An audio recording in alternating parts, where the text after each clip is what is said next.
Hello guys, once again welcome back growth mindset Malayalam. അപ്പോൾ നമ്മൾ ഇന്ന് നോക്കാൻ പോകുന്നത് ഇന്നത്തെ ടോപ്പിക് എന്ന് പറയുന്നത് പ്രണയം പ്ലസ് ഗ്രോത്ത് മൈൻഡ് സെറ്റാണ്. അപ്പോൾ എങ്ങനെയാണ് ഒരു സ്നേഹത്തിൽ അല്ലെങ്കിൽ പ്രണയത്തിൽ എങ്ങനെ ഒരു ഗ്രോത്ത് മൈൻഡ് സെറ്റ് ഉണ്ടാക്കിയെടുക്കുക എന്നുള്ളതാണ് ഇന്നത്തെ ഒരു വീഡിയോയിൽ നമ്മൾ നോക്കാൻ പോകുന്നത്. അപ്പോൾ കഴിഞ്ഞ 2 വീഡിയോ കാണാത്തവർ അത്രയും പെട്ടെന്ന് ചാനലിൽ പോയിട്ട് 2 വീഡിയോ കാണാം. ഓക്കെ, അതിനുശേഷം മാത്രം 3 വീഡിയോ കാണാം കേട്ടോ. ഓക്കെ, അപ്പോൾ നമ്മളിവിടെ നോക്കാൻ പോകുന്നത് ശരിക്കും നമുക്കറിയുമോ എന്താണ് ഈ പ്രണയം, എന്താണ് സ്നേഹം എന്ന് പറയുന്നത്. അത് പലവർക്കും പല തെറ്റിദ്ധാരണയാണ് ഇതിനെക്കുറിച്ചിട്ട്. അപ്പോൾ അത് തന്നെയാണ് ശരിക്കും പറഞ്ഞാൽ ഗ്രോത്ത് മൈൻഡ് സെറ്റ് ആ കാര്യത്തിൽ വരാത്തതിൻ്റെ പ്രധാനപ്പെട്ട കാരണം. ഇപ്പോൾ നമുക്കറിയാം എല്ലാവർക്കും ഇഷ്ടപ്പെടാനറിയാം, പ്രണയിക്കാനറിയാം, പക്ഷേ എങ്ങനെ അത് ഗ്രോ ചെയ്യണം, അതെങ്ങനെ വളർത്തിക്കൊണ്ട് പോകണമെന്ന് ആർക്കും അറിയില്ല. അപ്പോൾ അതിനെക്കുറിച്ചാണ് ഞാൻ പറയാൻ പോകുന്നത്. അപ്പോൾ എനിക്ക് ഏറ്റവും കൂടുതൽ ഒരു ഇമ്പോർട്ടൻ്റ് ആയി തോന്നിയതുകൊണ്ടാണ് ഞാനിത് വീഡിയോ ചെയ്യാനുള്ള കാരണം പലപ്പോഴും പല ആൾക്കാർക്ക് അറിയില്ല. അപ്പോൾ എനിക്കറിയാവുന്ന കുറച്ച് കാര്യം ഞാൻ പറഞ്ഞുതരാം. അപ്പോൾ നമുക്ക് നോക്കാം. ശരിക്കും പറഞ്ഞാൽ എങ്ങനെ ഒരു പ്രണയം എന്ന് പറയുമ്പോൾ ഒരാളെ സ്വന്തമാക്കുക മാത്രമല്ല, ഒരാളെ മനസ്സിലാക്കാനും ഒരുമിച്ച് വളരാനും ഒരുമിച്ച് ജീവിക്കാനുള്ളൊരു യാത്രയാണ് പ്രണയം എന്ന് പറഞ്ഞാൽ.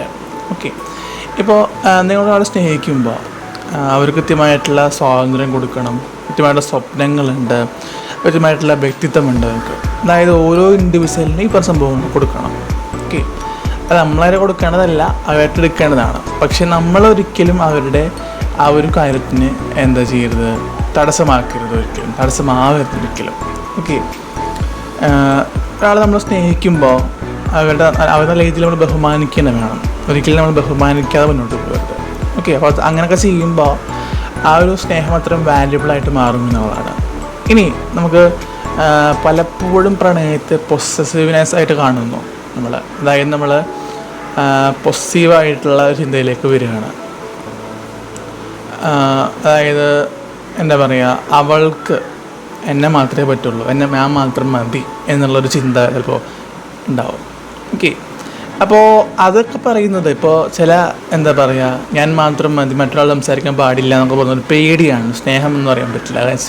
കൈവിട്ട് പോകുമോ എന്നുള്ളൊരു വിശ്വാസക്കുറവ് തന്നെയാണ് കാണിക്കപ്പെടുന്നത്. അപ്പോൾ അതൊന്നും ഗ്രോത്ത് മൈൻഡ് സെറ്റിൻ്റെ ലക്ഷണമേ അല്ല. കാരണം എന്ന് വെച്ചാൽ പേടി എന്ന് പറയുന്നത് ഗ്രോത്ത് മൈൻഡ് സെറ്റ് ഉണ്ടാകുന്ന കാര്യമല്ല. ഓക്കെ, നമ്മൾ പലപ്പോഴും എന്ത് വന്നാലും തരണം ചെയ്ത് മുന്നോട്ട് പോകുന്നതാണ് ഗ്രോത്ത് മൈൻഡ് സെറ്റിൻ്റെ രീതി എന്ന് പറയുമ്പോൾ. ഓക്കെ, ഇപ്പോൾ നമ്മൾ നോക്കുകയാണെങ്കിൽ അവിടെ നിന്ന പ്രശ്നം തുടങ്ങുന്നത് ഈ പറഞ്ഞ സ്നേഹമില്ല, ഭയം തുടങ്ങുന്നിടത്ത് പ്രശ്നങ്ങൾ തുടങ്ങുന്നു.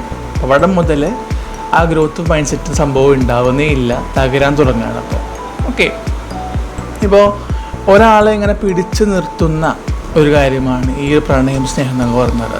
അല്ലാണ്ട് ഒരാളെയും ഇങ്ങനെ കെട്ടിയിടുന്ന ഒരു കാര്യമല്ല പ്രണയം സ്നേഹം എന്നൊക്കെ പറഞ്ഞത്. എപ്പോഴും നമ്മൾ അത്രയും കാര്യം മനസ്സിലാക്കണം. അതായത് അവർക്കൊരു ഇൻഡിവിജ്വാലിറ്റി ഉണ്ട്, അത് മനസ്സിലാക്കിയുള്ള പെരുമാറണം എന്നുള്ളതാണ്. ഓക്കെ, അപ്പോൾ നമ്മൾ മനസ്സിലാക്കേണ്ട കാര്യങ്ങളാണ് പറഞ്ഞത്. ഇനി നമുക്ക് ബാക്കിയുള്ള കുറച്ച് കാര്യങ്ങളിലേക്ക് പോകാം. അതായത് നമ്മൾ സന്തോഷമായി കഴിഞ്ഞാൽ നമുക്ക് നല്ല രീതിയിൽ പ്രണയിച്ച് മുന്നോട്ട് പോകാൻ പറ്റും. അതിന് വേണ്ട 3 കാര്യങ്ങളാണ്: വിശ്വാസം, ബഹുമാനം, അവരുടേതായിട്ടുള്ള സ്പേസ് കൊടുക്കുക, അവരുടെ എല്ലാ കാര്യങ്ങളും കേൾക്കാൻ തയ്യാറാവുക. അപ്പോൾ അത് അവരെ ബഹുമാനിക്കുന്നതിന് തുല്യമാണ്. അപ്പോൾ ഒരിക്കലും അവർ വിട്ടുപോകില്ല. നമുക്ക് പോസിറ്റീവ്നെസ് കാണിക്കേണ്ട ആവശ്യമില്ല, അമിത ഭയം കാണിക്കേണ്ട ഒരു ആവശ്യമില്ല. നമ്മളെ പ്രണയം ഗ്രോ ചെയ്യുകയും ചെയ്യും. ഇനി പോസസീവ്നെസ് എന്ന് പറയുമ്പോൾ നീ എൻ്റേതാണ്, എനിക്ക് മാത്രമേ പറ്റൂ, അല്ലെങ്കിൽ എൻ്റെ മാത്രമാണ്, മറ്റൊരാളോട് മിണ്ടാൻ പാടില്ല, എപ്പോഴും സംശയം, ഭയം, ഇതൊക്കെ വരുമ്പോൾ നമ്മൾ നേരത്തെ പറഞ്ഞ കാര്യമാണ്. എന്നാലും ഡീറ്റെയിൽ ആയിട്ട് പറയുകയാണ്. വീണ്ടും ഇങ്ങനെ വരുമ്പോൾ അത്രയും തകർച്ചയിലേക്ക് പോവുകയാണ് ചെയ്യുന്നവിടെ. ഓക്കെ, ആ പോസിറ്റീവ്നെസ് എപ്പോഴും ഒരു പ്രേമത്തെയോ അല്ലെങ്കിൽ ഒരു മനുഷ്യനെ തളർത്തുന്ന കാര്യമാണ്, ഉയർത്തുന്ന കാര്യമല്ല. അപ്പോൾ അത് ജീവിതത്തിൽ എപ്പോഴും ഒഴിവാക്കുന്നതാണ്. ഇപ്പോൾ നമ്മൾ നോക്കുകയാണെങ്കിൽ നല്ലൊരു പ്രണയം, അതായത് ട്രൂ ലവ് ബിൽഡ്സ് ട്രസ്റ്റ് എന്നുള്ളതാണ്. പോസിറ്റീവ്നെസ് ബ്രേക്സ് ഹാർട്ട്സ് എന്ന് പറയുന്നത്. അപ്പോൾ അറിവുള്ളവർ പറയുന്ന കാര്യമാണിത്. നല്ല സ്നേഹമുണ്ടെങ്കിൽ എപ്പോഴും പാർട്ട്ണറെ വിശ്വസിക്കും. അത് ശരിയായ സ്നേഹമായിരിക്കണം. പോസിറ്റീവ്നെസ് വരുമ്പോൾ നമ്മളുടെ ഹൃദയത്തെ തകർക്കുന്ന ഒരു കാര്യമാണത്. ഒരിക്കലും നമ്മൾ അനുവദിച്ചു കൊടുക്കാൻ പാടില്ല. ഓക്കെ, അപ്പോൾ ഒരാളെ സ്നേഹിക്കുന്നുവെങ്കിൽ ഒരാളെ നിയന്ത്രിക്കാൻ ശ്രമിക്കുക, അവരെ മനസ്സിലാക്കാൻ ശ്രമിക്കുക.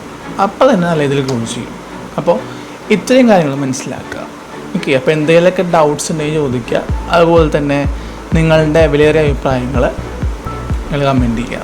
ഇതുവരെയും ചാനൽ സബ്സ്ക്രൈബ് ചെയ്തിട്ടില്ലെങ്കിൽ സബ്സ്ക്രൈബ് ചെയ്യാം. ഓക്കെ, വീഡിയോ ഇഷ്ടപ്പെട്ട് കഴിഞ്ഞാൽ ലൈക്ക് ചെയ്യുക, ഇഷ്ടപ്പെട്ടില്ലെങ്കിൽ ഡിസ്ലൈക്ക് ചെയ്യുക. നിങ്ങളുടെ വിലയേറിയ കമൻറ്റുകൾ കമൻറ്റ് ബോക്സിൽ അറിയിക്കാം. Thank you. വീണ്ടും കാണാം.